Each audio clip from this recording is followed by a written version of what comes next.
묵도하심으로 주일 예배를 하나님께 드리겠습니다.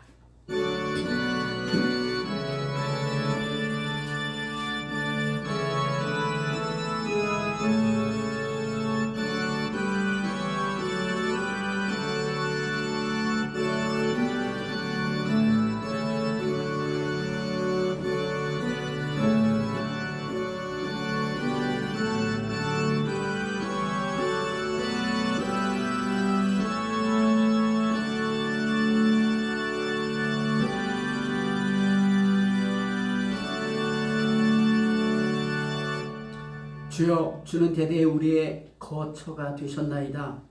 산이 생기기 전 땅과 세계도 주께서 조성하시기 전 곧 영원부터 영원까지 주는 하나님이십니다. 아멘. 사랑하시는 하나님 아버지, 영원부터 영원까지 하나님이신 주님을 찬양하게 하여 주시옵소서.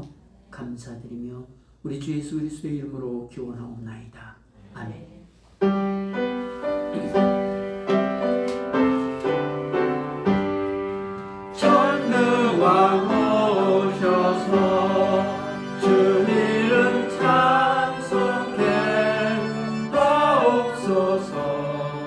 영광과 권능의 성부여 오셔서 우리를 넘치려 주옵소서. 강생한 성자여 오셔서 기도를 들으소서. 택하신 백성들 복 내려 주시고 거룩한 마음을 주옵소서. 위로의 주 성령 오셔서 큰 증거 주옵소서. 전능한 주시오 각 사람 마음에서 떠나지 마시고 계십소서. 성삼위일체께 말없는 찬송을 드립니다. 존귀한 주님을 영광 등대 영원히 모시게 하옵소서. 아멘. 전능하사 천지를 만드신 하나님 아버지를 내가 믿사오며 그 외아들 우리 주 예수 그리스도를 믿사오니 이는 성령으로 잉태하사 동정녀 마리아에게 나시고 본디오 빌라도에게 고난을 받으사 십자가에 못 박혀 죽으시고 장사한 지 사흘 만에 죽은 자 가운데서 다시 살아나시며 하늘에 오르사 전능하신 하나님 편에 앉아 계시다가 저로서 산자와 죽은 자를 심판하러 오시리라. 성령을 믿사오며 거룩한 공회와 성도가 서로 교통하는 것과 죄를 사하여 주시는 것과 몸이 다시 사는 것과 영원히 사는 것을 믿사옵나이다. 아멘.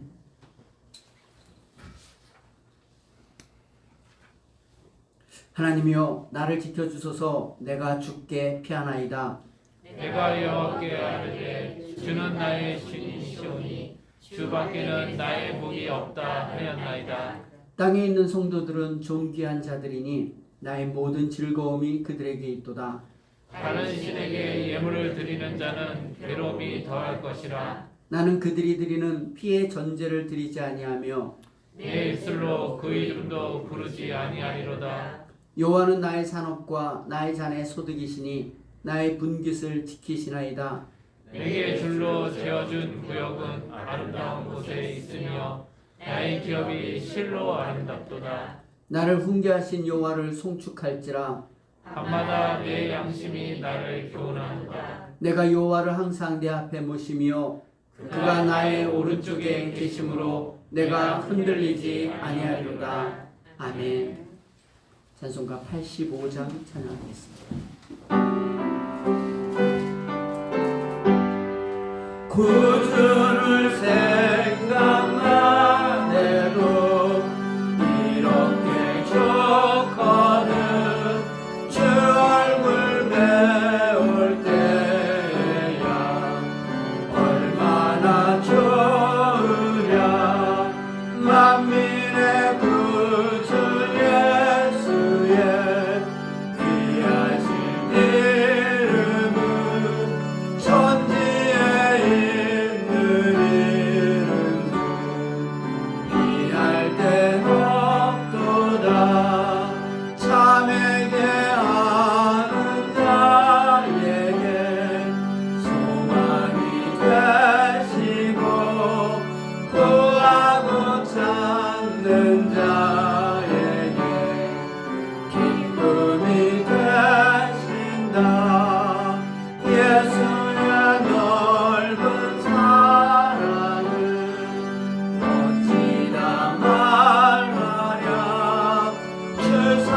하나님, 사람이 무엇이기에 주께서 그를 알아주시며 인생이 무엇이기에 그를 생각하시나이까.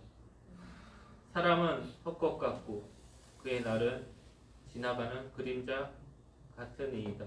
아멘. 말씀 그대로 한 주가 헛것처럼 잠시 보였다 없어지는 그림자처럼 지나갔습니다. 그러나 여호와의 인자하심은 자기를 경외하는 자에게 영원부터 영원까지 이르며 그의 의는 자손의 자손에게 이르니라. 아멘. 곧 그의 언약을 지키고 그의 법도를 기억하여 행하는 자에게 여호와의 인자하심이 있다는 말씀이 늘 그저 글자일 뿐이었습니다. 그의 법도를 기억하며 행하는 자가 복된 인생이라는 것을 나로부터 출발된 기쁨보다 말씀이 그러하여 인정되어 고개가 끄덕이게 됨을 먼저 주님께 감사드립니다. 이처럼 의도하지 않았고 기대하지 않았던 말씀을 보았으나 좋은 이름이 좋은 기름보다 좋다고 생각하고 죽는 날보다 출생하는 날이 좋다고 생각하며 초상집보단 잔치집이 슬픔보단 웃음이 결국 하나님보단 세상이 정한 어떠한 규칙과 기준이 좋다고 여기게 됩니다. 그리고 또다시 말씀하십니다. 성읍 가운데 가난한 한 지혜자가 있어서 그의 지혜로 그 성읍을 건진 그것이라. 그러나 그 가난한 자를 기억하는 사람이 없었도다. 지금 저희가 마태복음을 통해 예수님의 행보를 따라가고 있지만 사망에서 생명으로 나를 건져냈다는 것을 진심으로 기억하는 사람은 한 명도 없는 것 같습니다. 그러나 말씀은 내게 이르기를 지혜가 힘보다 나으나 가난한 자의 지혜가 멸시를 받고 그의 말들을 사람들이 듣지 아니한다고 이미 말씀하셨고 2000년이 지나 이 서초동 땅에 예수사랑교회에서도 동일하게 들립니다. 그의 말씀을 듣지 않고 한 주를 주님과 떨어져 살았습니다.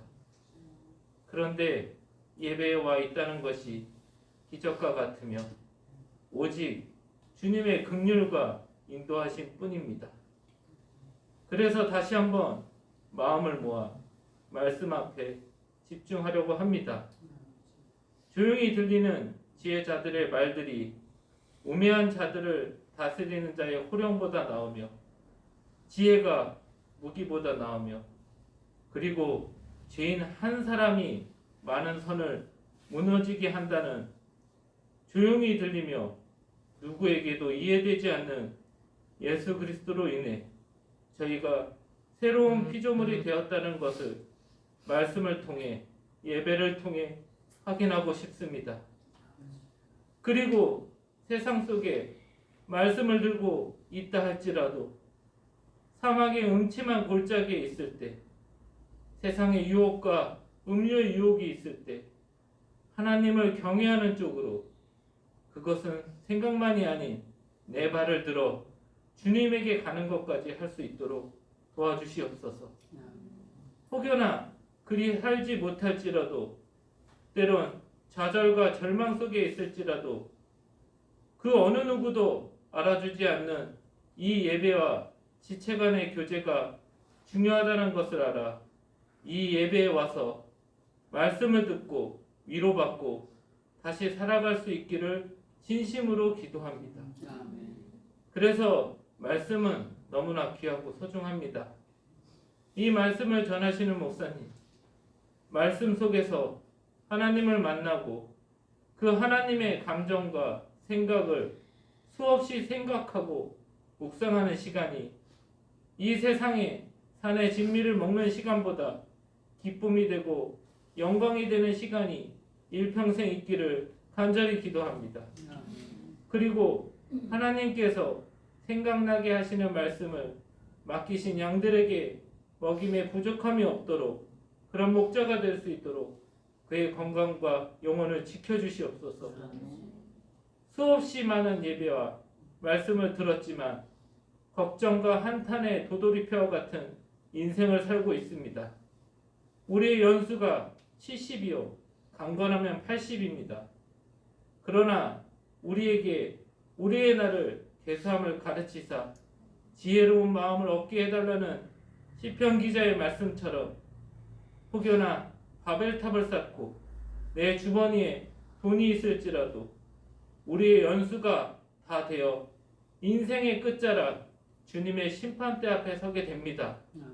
이것이 지혜이며 그 심판대 앞에 사망에서 생명으로 넘겨줄 자는 오직 하나님뿐임을 연약하신 성도님뿐만 아니라 모든 성도님에게 동일하다는 것을 잊지 않도록 도와주시옵소서.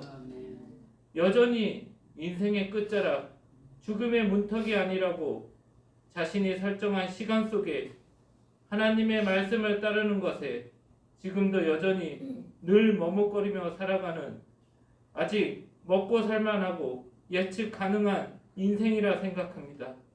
오직 주님의 긍휼만이 오직 주님의 사랑만이 이 세상에 존재하며 때론 나밖에 모르는 저를 위해 때론 나도 나를 사랑하지 않는데 신이 인간이 되어 자신이 만든 피조물에 의해 죽어가는 마태복음의 복음의 현장 속에 가히 인간의 머리로 생각할 수 없는 주님의 사랑 이야기를 잘 들을 수 있는 예배가 되길 진심으로 바랍니다.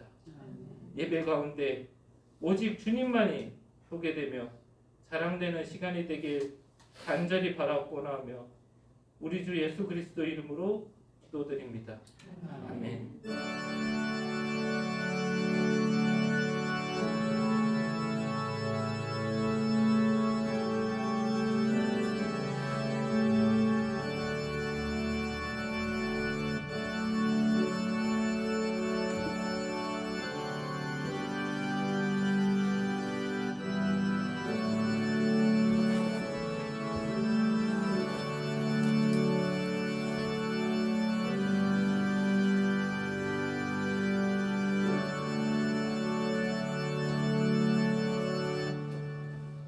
하나님 말씀 보겠습니다. 하나님 말씀 마태복음 27장 11절에서 26절 말씀입니다.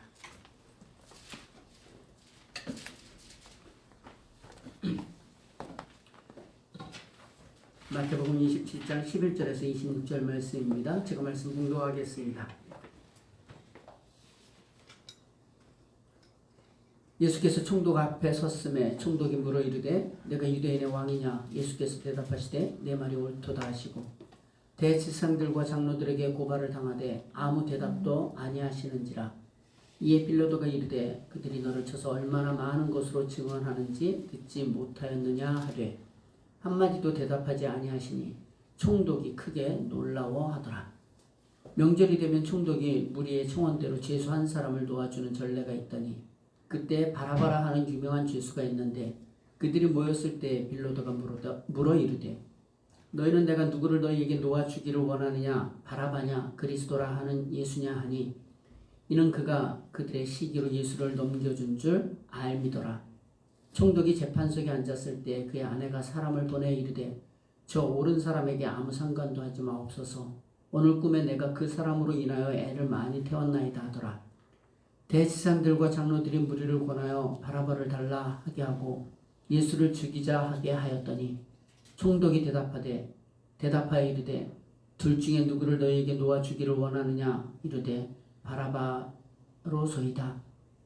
빌라도가 이르되 그러면 그리스도라는 예수를 내가 어떻게 하랴? 그들이 다 이르되 십자가에 못 박혀야 하겠나이다. 빌라도가 이르되 어찌 미냐? 무슨 악한 일을 하였느냐? 그들이 더욱 소리질러 이르되 십자가에 못 박혀야 하겠나이다 하는지라. 빌라도가 아무 성과도 없이 도리어 밀란이 나려는 것을 보고 물을 가져다가 무리 앞에서 손을 씻으며 이르되 이 사람의 피에 대하여 나는 무죄하니 너희가 당하라. 백성이 다 대답하여 이르되 그 피를 우리와 우리 자손에게 돌릴지어다 하거늘 이에 바라바는 그들에게 놓아주고 예수는 채찍질하고 십자가에 못 박히게 넘겨주니라. 아멘.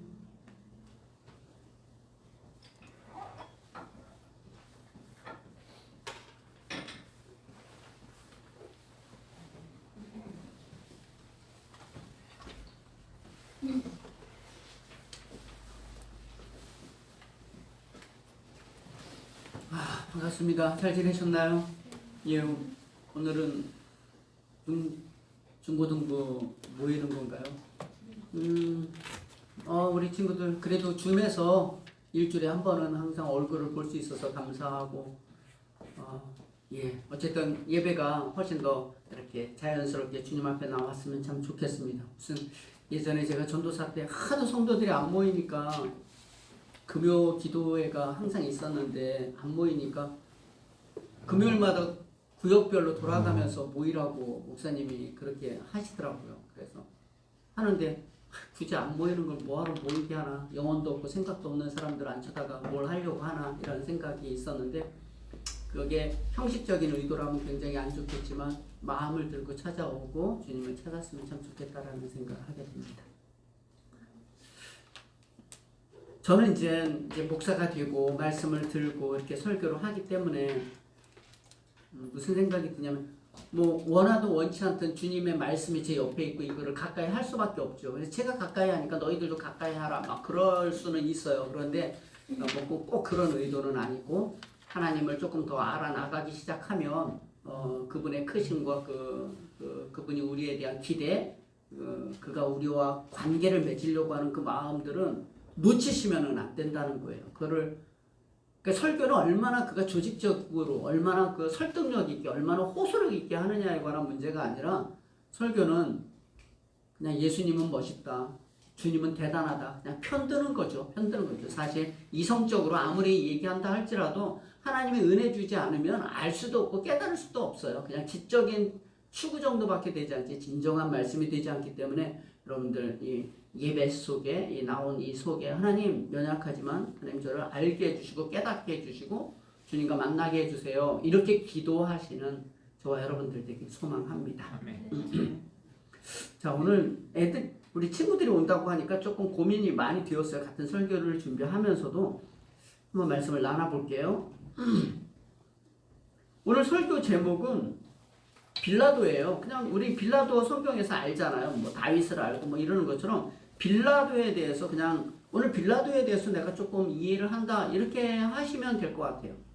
지금 예수님은 십자가에 달리기 위해서 예루살렘으로 올라가셨고, 이제 드디어 죽기 바로 앞에 있는, 이제 뭐 24시간만 지나면 십자가에 달려서 죽어야 되는 그런 상황이에요. 24시간도 안 남았어요. 사실 한 12시간 정도밖에 남지 않은 그런 상황 속에 있는데, 예수님이 끌려다니는 거죠. 우리 그냥 자지만 주님은 계속 끌려다니시는 거죠. 목요일날 저녁에 밤에 잡히셔서 금요일날 돌아가시는 거잖아요. 그래서 만왕의 왕이잖아요. 그 능력 있는 분이시잖아요.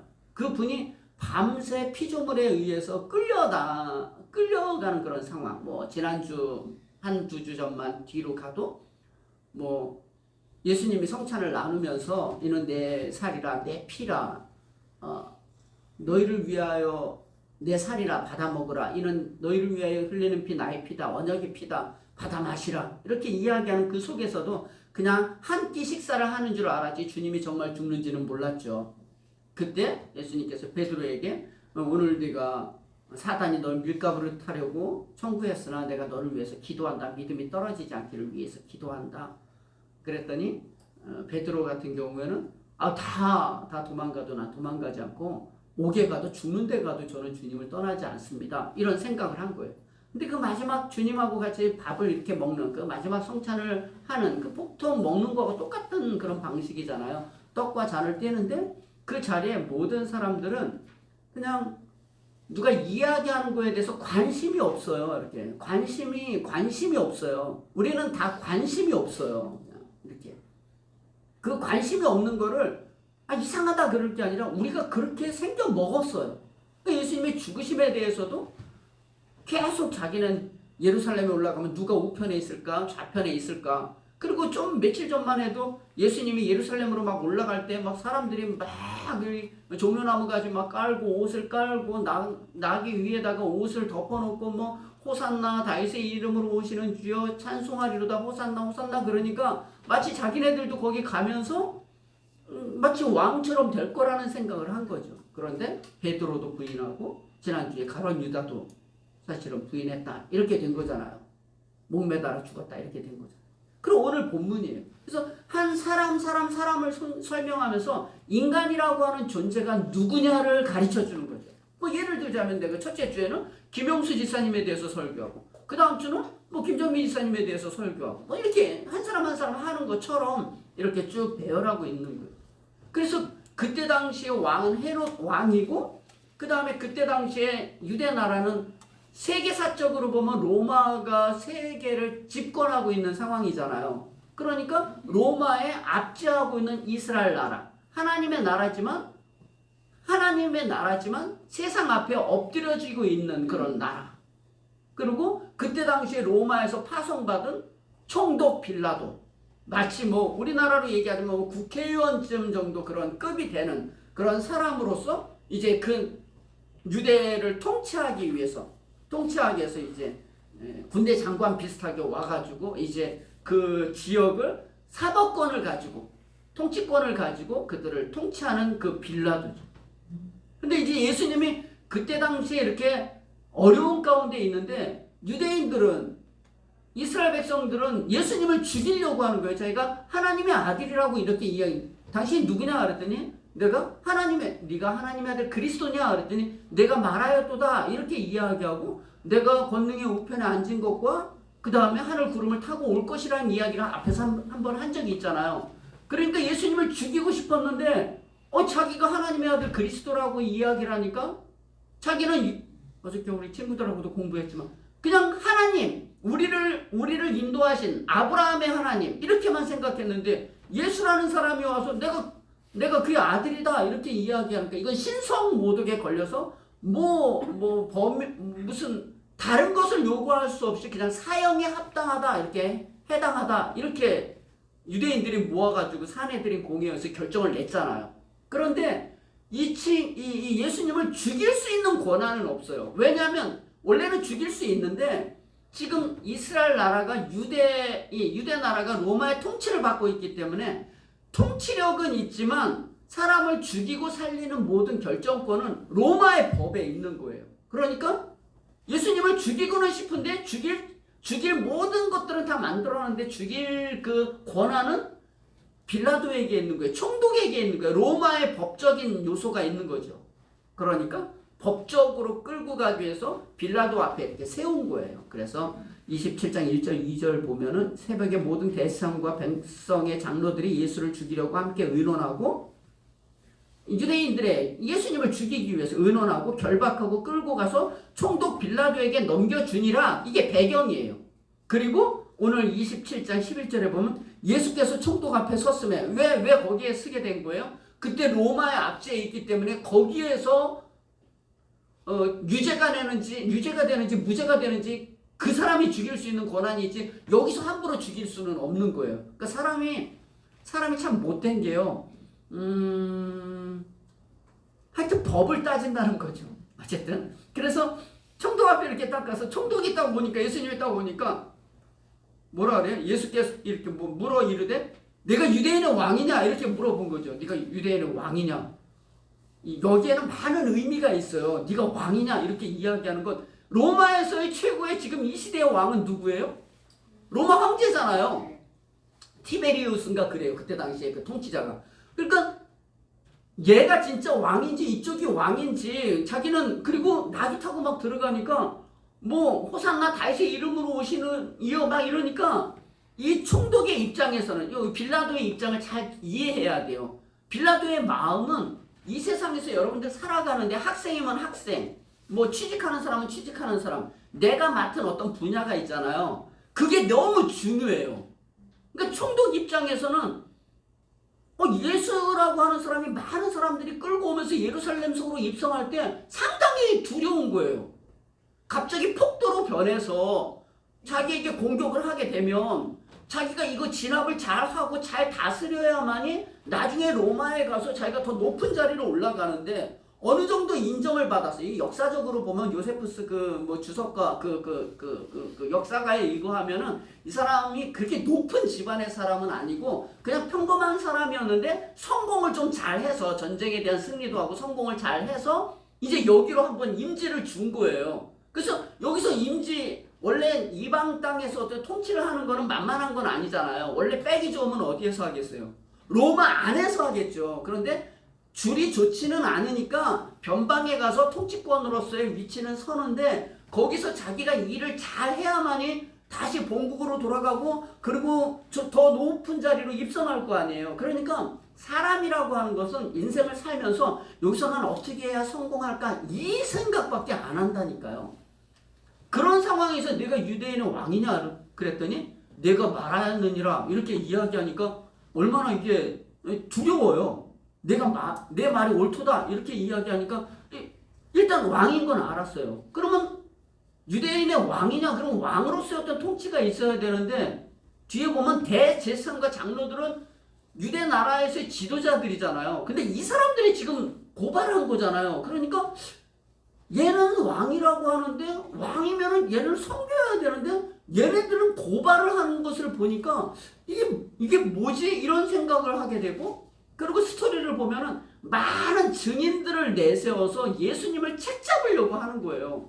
그러니까 책잡으려고 많은 증인을 내서 책잡으려고 하면 내가 거기서 빠져나오려고 하면 어떻게 해야 돼요? 변호를 많이 해야 되잖아요. 나는 왕인데 나는 그런 왕이 아니라 나 하나님 나라 왕이고 막 이렇게 여러 얘기를 해야 되는데 이상하게 자기가 질문한 거에 대해서 내가 유대인의 왕이냐? 내가 말하였도다. 내 말이 옳도다. 이렇게 이야기는 딱 했어요. 자기 왕에 대한 정체성은 이야기했어요. 그 왕이 이제 세상 왕은 아니겠죠. 그 이야기를 했는데 우리 왕으로 섬겨야 될 백성들은 계속 거짓 증인을 가지고 이야기하는데 예수님이 아무 얘기를 안 하고 계셔서 깜짝 놀랐다는 거예요.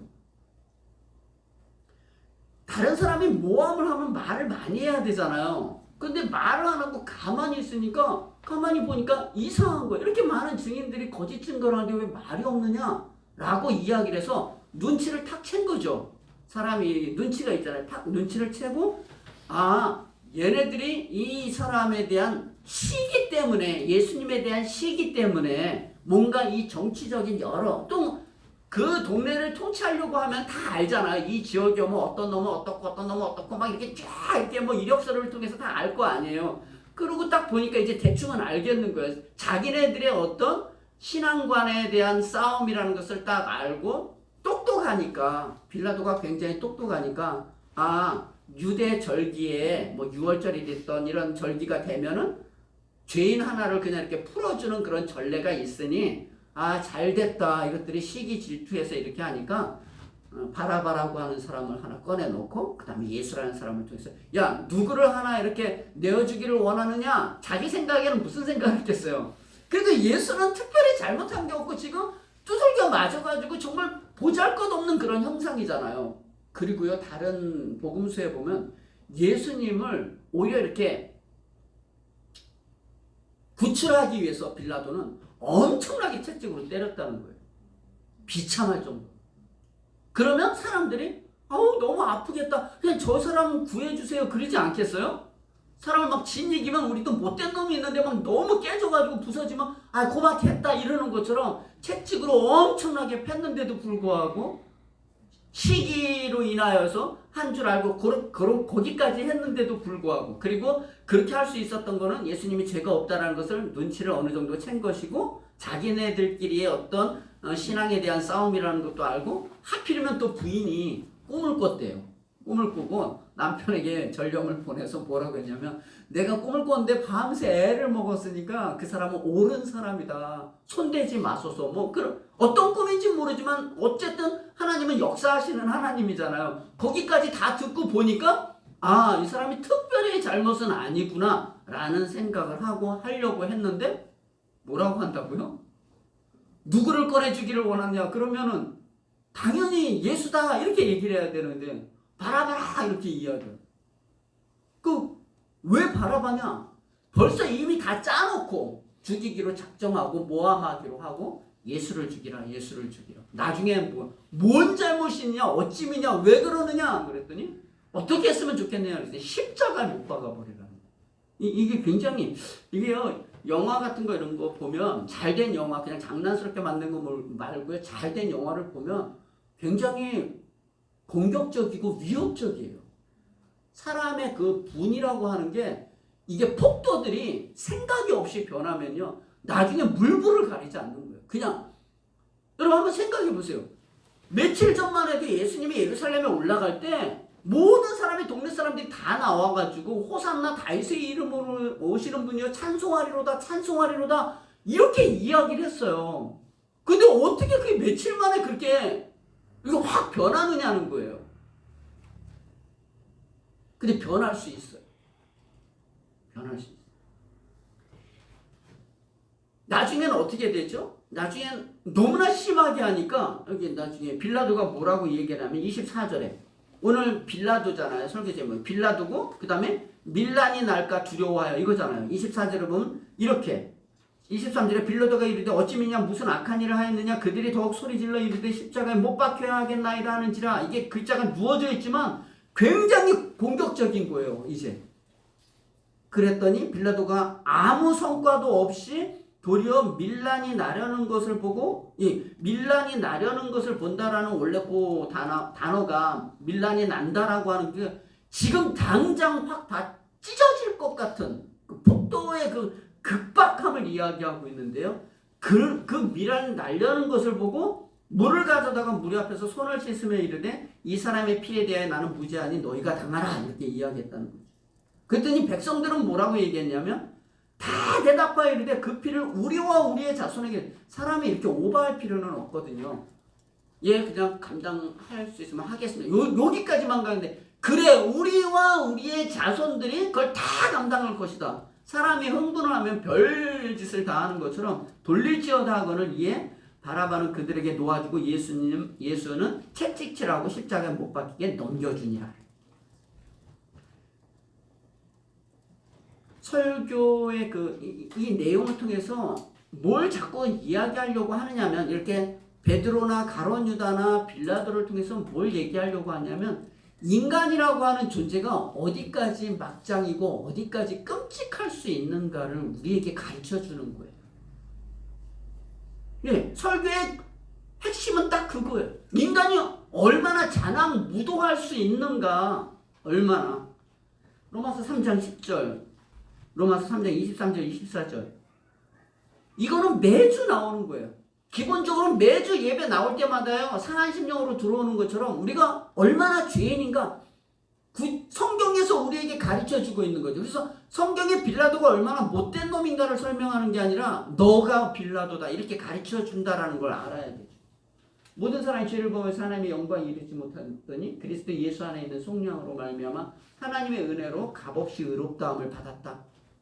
우리가 예배를 드리는 우리의 자랑이 뭐냐면, 빌라도가 어떻게 그럴 수가 있어, 어떻게 매너가 그럴 수가 있어, 이렇게 뭐라고 하는 것이 아니라 인간이 그런 존재구나. 인간이, 아까도 말씀드렸잖아요. 빌라도는 똑똑한 사람이라니까요. 성공을 할 수 있는 성공 가도를 가고, 지금 이거 끝나고도 예수님 죽고도 나중에도 계속 총독으로서의 일을 잘 감당해요. 나중에 뭐 전승에 이거 하면 뭐 여러 이 사람에 대한 평가는 있는데, 어쨌든 여기까지만 봐도 자기의 역량을 충분히 발휘할 수 있는, 그리고 눈치가 있어서 예수님이 분명히 잘못하지 않았다라는 것도 다 알고 이것을 구출하려고 했는데, 좋은 의도로 하려고 했는데 너무 공격적이니까 밀란이 날까 두려워서 그것을 중지하고, 나는 이 피에 대해서 죄가 없다, 그리고 자기는 세상 말로 이렇게 거기와 인연을 끊는 사람으로서의 결정을 했다는 거예요. 첫 번째 봐야 될 것은 인간이 죄인인데 얼마나 폭도로 변할 수 있는가. 이 폭도로 변할 수 있다라는 것은 그냥 접도로 하겠습니다. 조금 깊이 가려고 하는 것은, 오늘 제목이 빌라도니까요. 빌라도의 입장이에요. 빌라도. 반복해서 이야기하지만 밀란이 나려는 것으로 인하여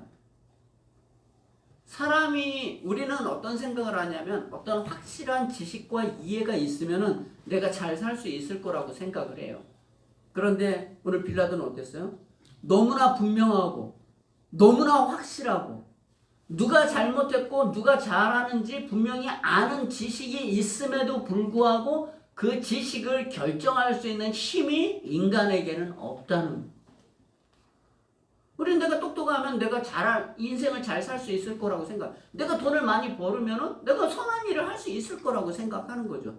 그러나 정말 그럴까? 인간은 자기가 가진 지식으로 온전함으로 나아가지 못하는 존재라고 우리에게 가르쳐 주는 거예요. 인간의 전적인 부패함이죠. 무지함.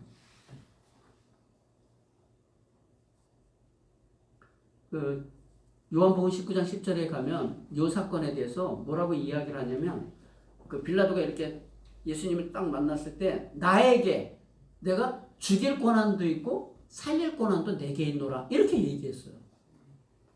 그랬는데 그 권한을 쓸 수가 없잖아요. 분명히 얘가 잘못한 게 쟤네들이 잘못인데 너무 공격이 세니까 자기가 가진 그 권한을 쓸 수 없는 사람으로 변했다는 거예요. 그래서 인간에게 가장 큰 그 진리는 뭐냐면 환경이에요. 환경. 다른 말로 얘기하자면 먹고 살아가는 문제가 시급한 사람이지 진리가 시급하지 않은 존재들이라는 거예요. 인생을 살면서 우리 중학교 학생들 인생을 살면서 내가 온전한 결정을 할 수 없는 존재라는 걸 아는 것 이거 너무나 큰 거예요. 난 늘 내 이익을 위해서 살아가는 존재지. 철저하게 자기 이익이에요. 모든 인간은요. 한 사람도 예외 없죠. 이 사람 뭐 좀 괜찮고 아니요. 철저히 자기만을 위해서 살아가는 존재라는 거. 그거를 아멘 이렇게 받는 거예요. 우리 그 맞아요. 왜? 거기에 십자가의 죽으심에 의미가 있는 거예요. 왜 예수님이 십자가에 달려 죽으시는데요? 왜 뻔히 죄가 없는데도 불구하고 말하지 않는데요? 말해봐야 소용이 없다는 것이고 자기는 그 일을 위해서 오신 거예요. 예수님은 우리에게 이렇게 돈을 넘겨주려고 건강을 회복해 주려고 온 것이 아니라 그 사망의 자리에서 우리를 건져주신 분이라는 거예요. 요새 잠깐 제 얘기를 잠깐 저와 관련된 일들을 좀 이야기를 하려고 하는데 뭐 우리 좀 어린 친구들도 왔어. 이제 목사님이라니까 나를 높이는 거니까 좀 웃기네. 제가 이제 결혼을 하고 뭐 이랬을 거 아니에요. 결혼을 하고 이제 막 인생을 막 살아나가는데 제가 옛날에 성남에 살았는데 그 성남에서 전도사로 오라고 그래서 그냥 무조건 갔어요. 목사님 오라고 하니까 무조건 순종하고 갔고 옆에 방도 얻어줘가지고 그냥 그 방에서 이렇게 살았어요. 방 하나짜리 애들 뭐 3명 우리 5가족 위에 이렇게 뭐죠? 다락 조그만 거 하나 있는데 그 조그만 다락에 제가 전도사 때 중등부 학생을 가르치다가 거기서 공부를 가르친다고 다락으로 올라와 그러고 내가 거기서 공부를 가르치고 그래서 기도한 적이 있어요. 그때 아내가 있었는지 없었는지 잘 기억은 안 나는데 저는 그때 신고했으면 아마 감옥에 들어갔을 것 같은 그런 생각. 이렇게 되돌이켜 보니까 그렇게 나는 아무 그런 게 없었는데도 가서 고발하면 고발하겠더라고요. 어쨌든 그런 집에 있다가 갑자기 그 주인이 나가라고 해서 옆 동네에 가가지고 600만 원짜리 지하로 이제 내려가서 아이들하고 같이 산 적이 있어요. 근데 이쪽에서 이쪽으로 이사 갈 때 이제 그 뭐라 할까요? 너무 우울했어요. 이렇게 살아가는 게 굉장히 우울했어요. 너무나 가난하니까. 그런데 서론이 너무 길다. 쓸데없이. 그런데 이제 원서를 이렇게 넣게 됐어요. 이제 그 예전에 우리 전도사 때 다녔던 뭐 정한 지사님이나 이렇게 민정 지사님 거기에서 이렇게 다니기는 했는데 새로운 담임 목사님이 오게 돼서 제가 나간다고 그랬어요. 왜냐하면 그분이 왔을 때 그때 당시에 믿을지 안 믿을지 모르지만 제가 인기가 너무 좋아서 새로운 목사님이 와서 일할 때 이게 자꾸 충돌이 될 것 같아서 그냥 빨리 빠져나가는 게 이 사람이 목회하는 게 훨씬 좋겠다라는 생각을 쓸데없는 생각인지 모르지만 빨리 나가는 게 좋겠다 그래서 나간다고 먼저 공포를 하고 막 이렇게 뭐 알아봤어요. 이렇게. 그래서 뭐 제가 예전에 전도사로 있다가 이제 목사로 가게 된 그 교회가 이제 충현교회인데 거기에 가서 있었던 일이에요. 그때 우리 조한시장님 민정지사님은 기억하지 못할지 모르지만 빨리 오라고 사랑의 교회에서 여름 수련회를 우리가 막 그런 거 했었잖아요. 애들 유초등부 막 노래하고 막 그러는데 그때 원서를 막 넣고 있었어요. 여러 군데 막 넣고 있고 충격배에도 넣었었는데 이제 걱정은 많이 되죠. 나가긴 나가야 되는데 어디로 내가 갈 수 있을까? 그러고 있는데 그 사랑의 교회에서 나는 그냥 너무 인상적이니까 그 어린 수련회 막 있잖아요. 그 파이디어 막 처음에서 막 너무 재밌게 하고 있는데 전화가 왔어요. 그래서 혹시나 싶어가지고 그 듣다 말고 원래 그러면 안 되는데 막 강습회 하는 중에 혹시 이력서 넣은 게 너무 많아가지고 왔나 싶어서 받았더니 충영교회에서 서류가 통과되었으니 와서 면접을 보라 이렇게 이야기가 돼가지고 너무나 흥분이 됐죠. 근데 된 거는 아닌데 면접은 이게 서류는 됐으니까 면접을 보러 오라 그래서 그냥 뭐 잘 보이겠다고 해서 어쩌저쩌저 해서 이제 그 교회를 갔는데 그때가 여름이었어요. 7월 첫째 주에 오고 제가 7월 셋째 주에 갔거든요.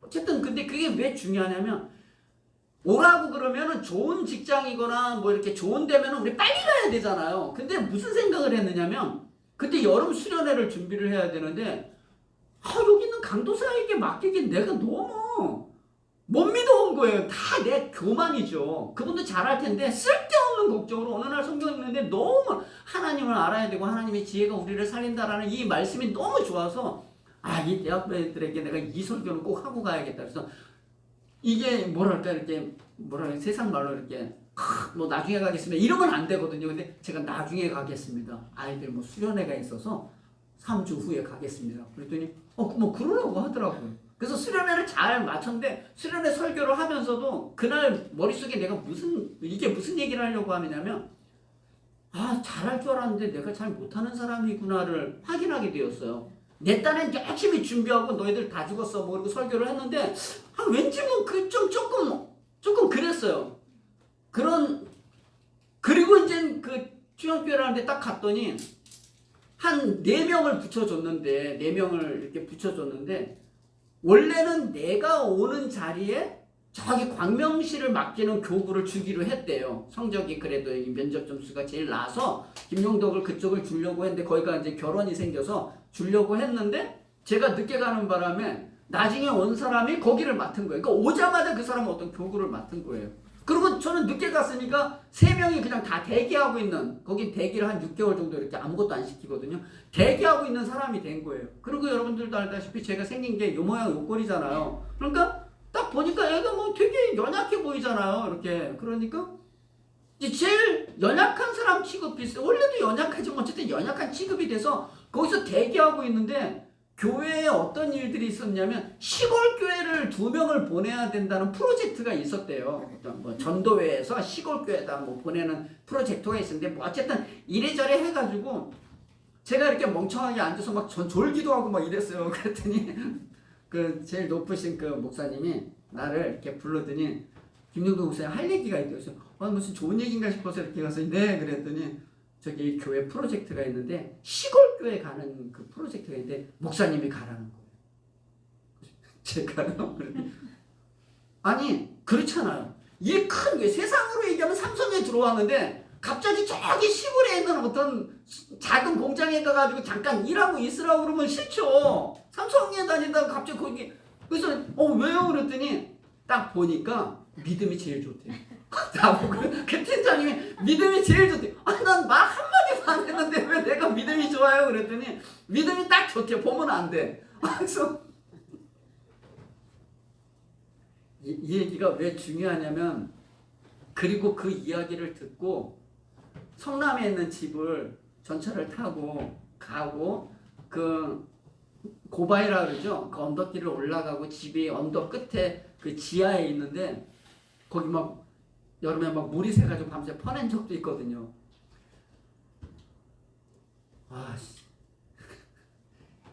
애들 3명에 그래도 처음으로 내가 진짜 어디 거기 가면은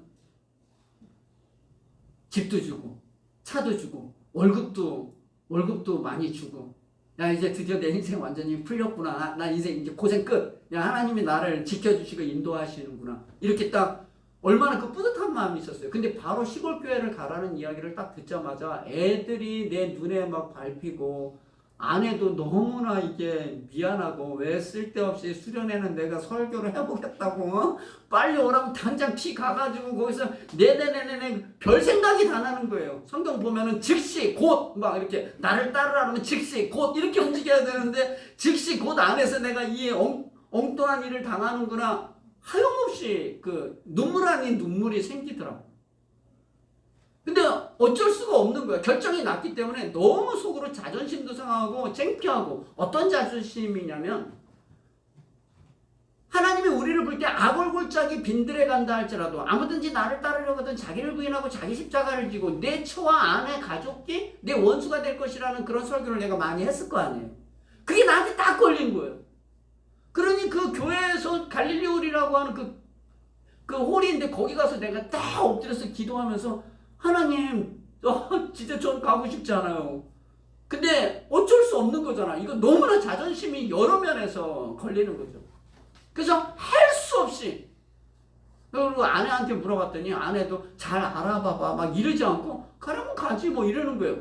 철이 없었던 거죠. 그때 나이도 어리기도 하고 철도 없고 그래서 그래도 고마웠어요. 그게 위로가 굉장히 되었고 애들은 막 뛰어노는 걸 보면서 야 이제 너희들 고생 끝이다라고 생각했는데 다시 시골 무슨 시골에 큰 교회를 져주는 것도 아니에요. 그런 프로젝트였는데 그런 게 아니라 그냥 가가지고 가족끼리 그냥 집 조그만 거 하나 마련해주면 거기서부터 시작해서 전도해서 그리고 교회를 만들어내는 거예요. 이건 뭐하는 짓이야 진짜. 너무나 속상했던 거예요. 그리고 저는 어쩔 수 없이 그냥 할 수 없어서 그냥 그러면 알았다고. 왜냐하면 월급은 준대요 정상적으로. 그리고 최소한 1년 2년만 있으면 된다는 거예요. 가기로 했는데 제 동기 한 목사님이 몇 주 있다가 그분도 당신도 가세요 이렇게 된 거예요. 그러니까 다른 사람이 아니라 사람이 있는데 어떤 사람은 가고 어떤 사람은 안 갔을 때 무슨 일이 있을까요? 백을 쓰겠죠. 딱 보니까 치킨 2명이 가야 된다는데 가면서 김용동 목사님 간대 막 이렇게 해서 싸바싸바싸바 소문이 막 다 돌아온 거예요. 교회 안에 전체 안에. 그러면 한 사람 누구? 그럼 2사람이 남은 거거든요. 둘이 막 했는데 한 사람이 나중에 지나고 보니까 한 사람의 부인이 벌써 위에다 이야기를 해서 이렇게 싸바싸바 뭐 해가지고 결국 엉뚱한 사람 아무 일도 하지 않은 사람이 결국 가게 된 거예요. 그래서 당신 가세요 그랬는데 그분이 저는 못 갑니다. 저는 저기 부산에서 오신 분인데 부산에서 그 큰 교회 서울에 있는 교회 간다고 다 빠이빠이 뭐 잘가 뭐 이렇게 거기서 목회 잘하기를 막 그래서 거기서 막 축하받고 막 이러고 왔는데 다시 시골 자기 못 간다. 이게 교회에 굉장한 싸움이 됐어요. 그러니 저같이 조용히 가면은 일이 조용히 끝나는데 안 간다고 하니까 이 팀장 입장에서는 보내긴 해야 돼. 자기가 가면 되는데 자기는 가고 싶지 않은 거죠. 그러니까 얘를 보내는데 이거 말을 안 들으니까 너 나가 이렇게 된 거예요. 부목사가 부목사에게 물론 높은 위치의 팀장이긴 하지만 부목사가 부목사한테 너 나가 이렇게 돼서 가방을 싸고 나갔어요. 이분이. 그럼 이제 사랑의 교회 갔다 그러더라고요. 근데 어쨌든 그래서 이 담임 목사님이 설교를 할 때 어느 날 갑자기 설교를 하면서 이 부목사가 이 30몇 명이 넘는 이런 것들이 있는데 오직 그리스도의 복음과 십자가 죽음을 위해서 설교하고 막 이랬는데 한 놈의 새끼가 가는 게 없다고 이렇게 설교가 된 거예요. 그러니까 갑자기 막 누구야 이게 뭐야 이렇게 된 거죠. 저 거기서 이렇게 사회 보고 있는데 저한테 좀 약간 높으신 분이 저한테 와서 너무 미안하다 자기는 못 간다. 자기 처자식이 있어서 도대체 나는 못 간다. 목사님 대단해요. 나보고 그러더라고요. 저는요, 저도 가기 싫어요. 저는 막 밀어서 가는 거지, 제가 가고 싶어서 가는 게 아니에요. 정말. 너무나 창피하고 하도 밀려가니까 가는 거지, 내가 가고 싶어서 가는 건 아니라고.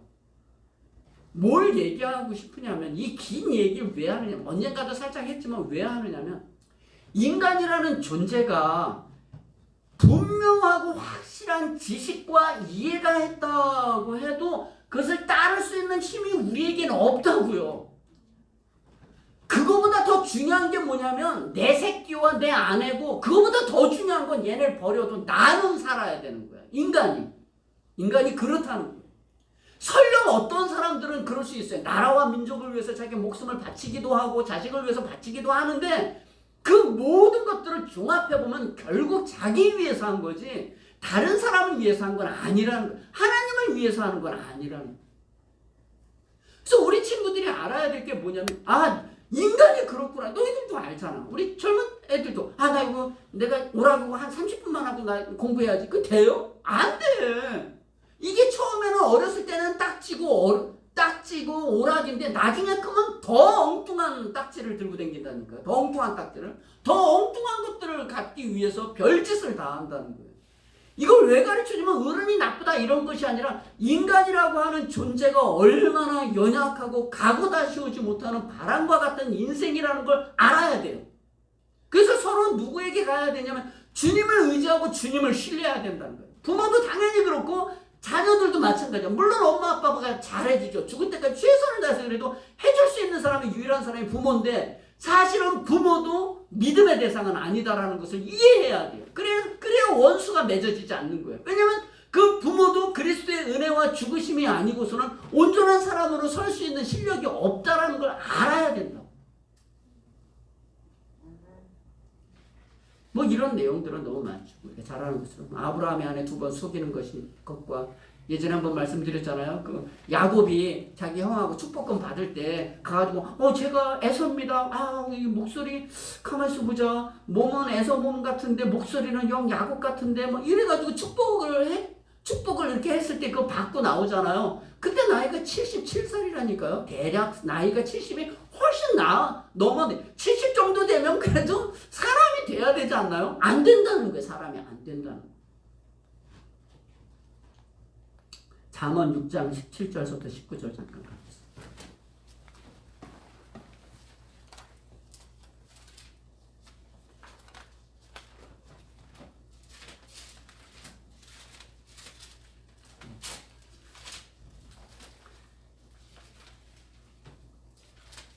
잠언 6장 16절부터 19절.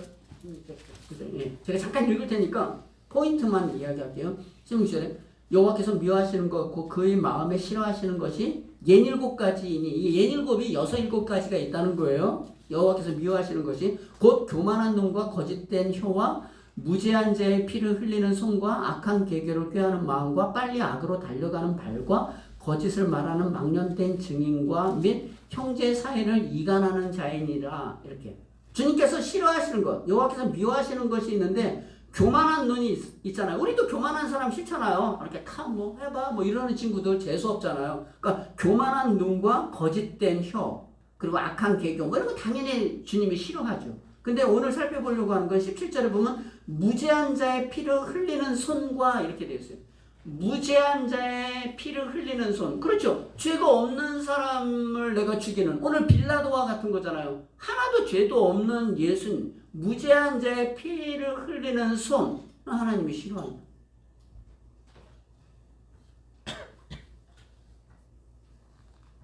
아까 뭐라 그랬어요? 인간이라고 하는 존재는 사람을 비하하라는 게 아니에요. 인간이라고 하는 본래 존재는 하나님과 단절된 그 이유서부터 자기만 아는 사람이라는 거예요. 거기에 예외가 없다는 거예요.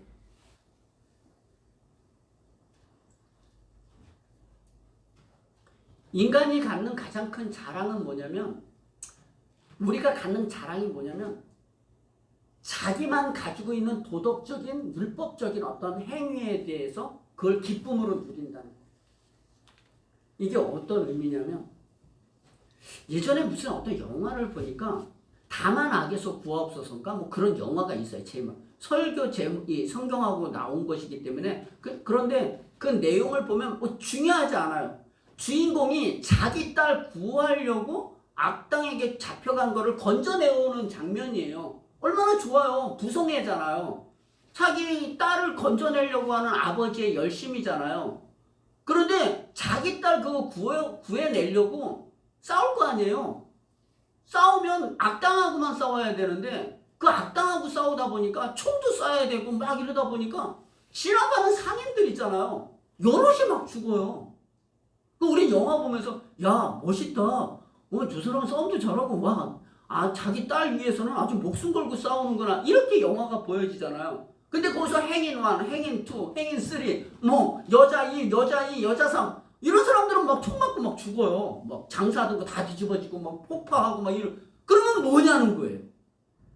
인간이 가질 수 있는 눈은 어떤 눈이냐면 자기가 가진 결정과 자기가 가진 윤리와 도덕에 의거해서 그것만 잘하면 잘했다고 생각하는 거예요. 아니라는 거죠. 아니라는 거죠. 그리고 자기가 잘했다고 생각되어지는 어떤 평가만 갖는다면은 그렇게 못하는 사람을 되게 우습게 보는 거죠. 이런 게 어떤 거냐면 오늘 제 얘기 많이 하네요. 아이들이. 제가 미술도 좋아하고 그림을 좋아하고 만화책도 좋아하는데 어떤 만화책을 좋아하느냐면 그림을 잘 그려야 돼. 그림을 그지같이 그리는 건 보기도 싫어. 그래서 제일 잘 그리는 사람이 목사님 시대에는 이현세하고 허영만이었어요. 그림을 기가 막히게 이렇게 딱 하면 정확하게 이 각도가 나오고 손가락 딱 접혀있고 주먹 딱 이렇게 접혀있지 이렇게 접혀있고는 이러지 않아. 급하면 이걸 다 그리기가 어렵잖아요. 전부 때도 정확하게 원근감 있게 정확하게 그려주고 이래야지. 갑자기 뭐 이게 원근감도 없고 막 그리는 애들이 있어요. 박봉성이라고 하는 사람들. 진짜 재미없어요. 다른 애는 그 사람을 좋아하는데 좀 그게 싫어요. 그래서 그 사람 만화를 정확하게 이렇게 하는데 어느 날 그림이 이상한 거예요. 제가 예민하잖아요. 왜 이렇게 그림이 이상하지? 그리고 앞에를 딱 봤더니 이현세 작 그림은 다른 사람인 거예요. 그래서 알아봤어요. 아저씨 왜 그림이 이래요? 만화가게에서 별짓을 다 하죠. 했더니 이 사람이 수제자인데 이 사람이 키워주려고. 근데 이현세라는 사람처럼 아주 기가 막히게 그리긴 하는데 이상해. 뭐 짝퉁이라는 거 있잖아요. 거의 비슷한데 이상해. 그러니까 이게 글이 안 읽혀지는 거예요. 이 그림이 밥맛이 없어서 안 읽혀지는 거예요. 그런데 그렇게 해서 대작으로 이렇게. 그래도 이현세라는 사람은 그래도 누가 그렸다고 거기다 써놓기는 하는데 못된 사람은요 자기가 그리지도 않고 수제자들이 그렸는데 그걸 자기가 그렸다고 이렇게 하면서 내 거라 이렇게 이야기한다는 거죠. 옛날에 방송에 그런 사람이 있어요. 화가는 어떤 사람이에요? 그림을 그리는 사람이잖아요. 잘 그리든 못 그리든 자기의 풍이 있는 거고 자기의 색감이 있고 자기의 열정이 있는 거잖아요. 그렇잖아요. 그런데 이 사람이 뭐 사기 혐의로 들어간 거예요. 왜냐하면 그림을 자기가 그린 게 아니라 다른 사람이 그려줬다는 거예요. 그러면 도둑놈이 아니에요? 화가인데 작품을 만들었는데 올려놓으면은 그 작품을 자기가 그려야 그게 내 작품인 거잖아요. 근데 그걸 누가 그려줬다는 거예요. 화가야 아니에요. 저는 사기꾼이라고 보는 거예요.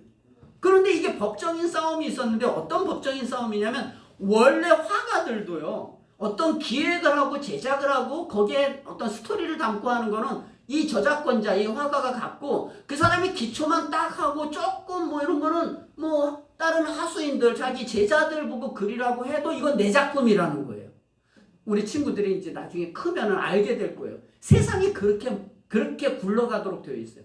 진리가 없고 각자 시대와 상황에 따라서 그 법에서 그 윤리와 도덕에 의거해서 내가 문제만 없다면 다 통과되는 세상이라는 거예요. 그러니까 그렇게 살아가는 사람들은요 저렇게 엉뚱하게 살아가는 사람을 바보라 그래요. 아유 등신 경제도 모르고 세상도 모르고 그래 그렇게 찌찌거리다가 살아라 이렇게 이야기를 한다는 거죠. 어떤 거예요? 자기네들이 가진 그 카테고리와 시대의 상황을 따라서 법적으로 문제만 안 되면 최대한 법을 벗어나는 범위 내에서 나쁜 짓을 하고 그 나쁜 짓을 하면서도 나쁘다고 생각을 하지 않아요. 결국 그 화가는 무죄로 선고났어요. 결국은 처음엔 무죄다 하다가 나중에 무죄로 선고 나와서 방송에 나와서 나는 원래 다 그런 그건 다 내 작품이야 이렇게 이야기하는데 저희 아버지 같으면 도덕론 그랬을 거예요. 인간의 존재가 그렇다는 거예요. 인간의 존재가. 그리고 다른 사람의 무죄한 자를 제가 이 얘기를 하는 거예요. 무죄한 자의 피를 흘린 존재를 주님이 싫어한다고 하잖아요. 우리는 세상에서도 그렇게 해먹으면서 살고 본질적으로는 하나님이 이 세상을 만드시고 그의 모양과 형상으로 만들고 그리스도의 죽으심으로 말미암아 우리를 구원했는데 우리가 이 세상의 주인인 것처럼 내 마음대로 내 방식대로 살아간다는 거예요. 그래서 오늘 성경 본문에 나와 있는 이 빌라도 정확하고 시기 때문인 줄 알고 구해주려고 하는 확실한 지식과 이해가 있었지만 하지 못하는 거잖아요. 못 되쳐먹었잖아요. 이 빌라도가 우리라는 거예요. 우리라는. 우리도 그 자리에 갔으면 빌라도보다 더하면 더했지 안 하지 않을 사람이라는 거죠. 성경에 보면 아담과 하와가 하나님의 말씀에 불순종해서 죽이는데 불순종하는데 앞서잖아요. 아이 바보 같은 놈 이런 생각 하잖아요. 그리고 이런 빌라도 보면은 못된 놈, 그리고 또 베드로를 보면 치사한 놈, 그렇게 안 한다고 해놓고 그렇게 뒤집듯이 뭐 죽을 일도 아닌데 그렇게 저주하면서 맹세하면서 그렇게 예수님을 배반하냐? 어우, 나 같으면 아니요. 우리 모든 사람들은 그렇게 생겨 먹었다라는 거. 그래서 우리가 교회 다니면서 예수 믿는 거에 자랑이 뭐예요? 내가 그때 당시에 살았으면 아마 우리는 창을 들고 주님에게 쫓아가서 우리는 죽였을지도 몰라요. 어쩌면 채찍질하는데 더 앞장섰을지도 몰라요. 그런데 은혜로 말미암아 우리가 이 자리에 있다니까. 아니 구원 받았는데도 불구하고 우리는 하나님께 예배드리는 게 무너져 있고 하나님과 관계하는 거는 세상의 그 어떤 것보다 훨씬 저급하게 생각하는 이 시간은 다 허비된 시간이잖아요. 그죠? 주님 만나는 시간은 너무 아까운 시간이잖아요. 나라에서도 못 모이게 하는데 왜 모이나? 내가 하나님의 사람으로 살아가는 건 너무나 속상한 거예요. 돈도 아깝고 시간도 아깝고 뭐 다 버리는 것 같아요. 근데 아니라고. 그래서 우리가 아는 최고의 기쁨은 뭐냐면 잘은 모르겠는데 그래도 여기 이렇게 오는 이 감각을 주셨다는 거. 이 감각을 주셨다는 거. 그래도 왠지 이렇게 하나님 앞에 나가봐야 된다라고 하는 감각이 여러분들에게 있다는 건 우리가 만들어낸 게 아니라 주님께서 우리에게 선물로 주신 거고요. 그래서 그 선물이 끝이 아니라 주님은 예수를 믿은 사람이라면 새로운 체계의 하나님의 백성으로 살아가라고 그래요. 하나님의 자녀로 피값으로 산 건 우리가 하는 게 아니라 주님이 직접적으로 우리에게 강력하게 주신 것이고요. 그거는 주님의 전적인 은혜예요. 그 다음서부터는 새로운 사람으로 살아가라. 세상에 썩어져가는 구습을 쫓는 자기가 중심이 되고 자기 계획과 자기의 세계관을 가지고 살아가는 것이 아니라 주님이 주신 세계관으로 살아가라. 그건 누구에게 배우는 거예요? 말씀에서 배우는 거예요. 말씀에서. 그 믿음의 선한 싸움들을 하는 거예요. 다르죠. 다르죠. 그래서 그 믿음의 싸움에 여러분들의 경쟁력이 은혜의 그 풍성함과 하나님의 백성으로서의 경쟁. 그래서 사람이 왜 힘이 없나 우리가 생각할 때 제가 학벌이 떨어져서 아니면 돈이 없어서 아니면 뭐 지위가 없어서 아니라 하나님의 말씀이 없어서. 또 한 번 말씀드릴게요. 20여 년 전에 우리 친구들 대학부 아이들 가르치면서 그때 당시에는 이제 대학교를 막 들어왔으니까 근데 거의 많은 아이들이 좋은 대학교를 다녔어요. 막 서울이라고 하는 서울대학교를 다니고 그랬어요. 그런데 앞으로 20년 후에 이 싸움은 그 대학 싸움이 아니라 하나님의 백성으로의 싸움이라는 거예요. 좀만 지나면 너희들은 대학교도 졸업하고 좋은 데도 직장에 취직될 거다.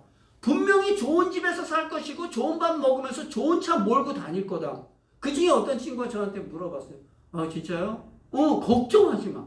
지금은 연약한 것 같아도 네가 가진 그 지식과 실력이 결국 집을 살 것이고 좋은 아내를 만날 것이고 자식을 낳을 것이고 좋은 차도 몰 거다. 한 대가 아니라 두 대도 모를 수도 있을지 모른다.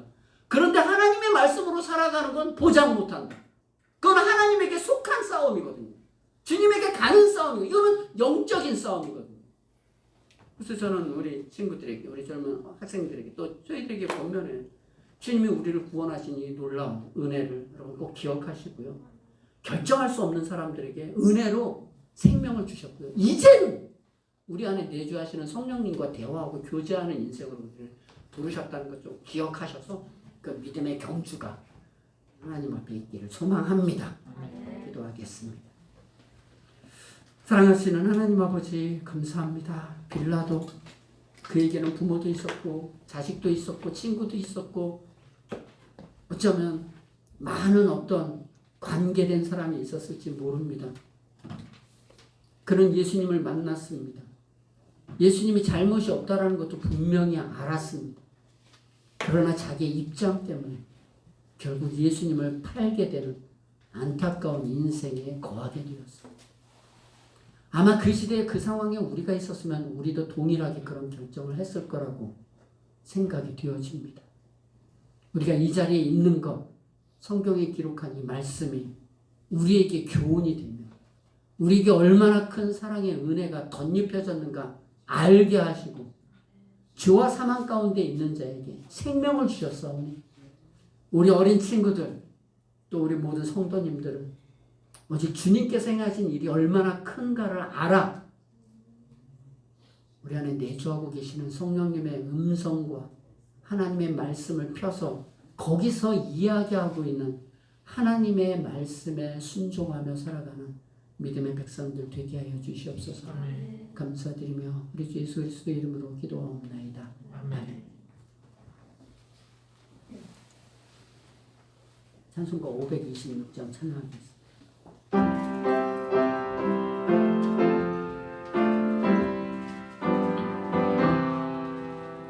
목마른 다 이리 오라 이곳에 천재 흐르도다 힘쓰고 애쓰니 없을지라도 이 겟세메 오면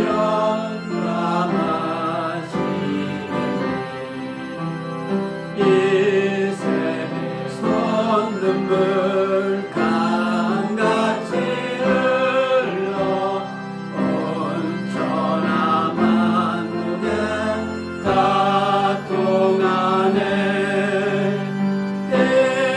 힘문하기 전에 분별이 없이 다 와서 쉬고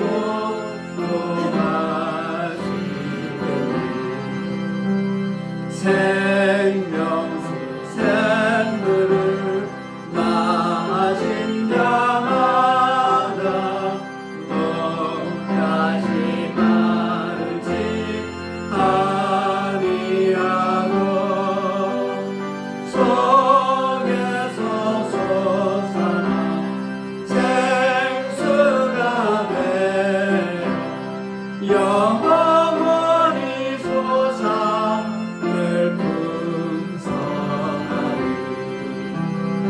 이 샘이 이르는 생명의 샘물 저수정 빛같이 늘 맑도다 어린 양도 근원이 되어 생명수 샘이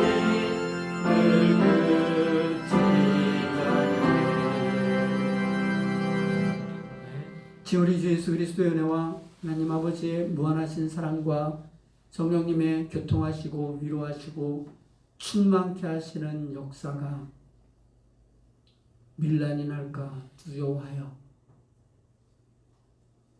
살아계신 하나님보다는 말씀보다는 환경이 너무 급박해 어쩔 수 없이 죄를 지었던 빌라도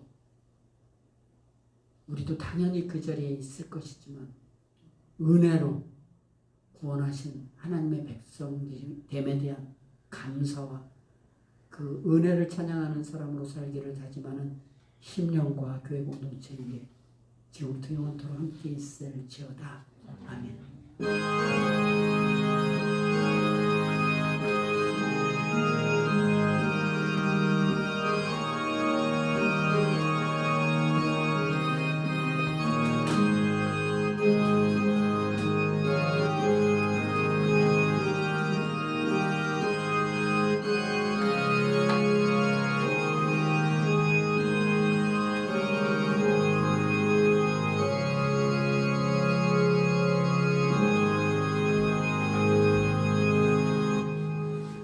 교회 소식 알려드립니다. 3월 28일 날 저희들이 예찬제가 있는데요. 준비하고 있는 가운데 있으니까 지금 계획은 줌으로 해서라도 어떻게 해서라도 현장에서 한번 해보려고 하거든요. 그래서 저희들이 이제 연습은 좀 한번 우리 앞에 있는 집사님들이 매주 나오시는 분들이 좀 해보긴 할 건데 어쨌든 뭐 다른 거 생각하지 마시고요. 나 주님을 요번엔 이 부분을 난 정말 찬양하고 싶다 그런 마음을 잘 가다듬어서 하나님 앞에 나아가는 예찬제 준비의 시간이 되기를 되기를 소망합니다. 여러분 20명이라 많이 못 나오잖아요. 수요일은 얼마든지 나올 수 있어요. 내가 누구누구 나오라고 하고 싶지만 여러분 같이 예배 드렸으면 좋겠습니다. 한 주간 잘 지내시고요. 수요일날 사무엘서에서 만나 뵙도록 하겠습니다.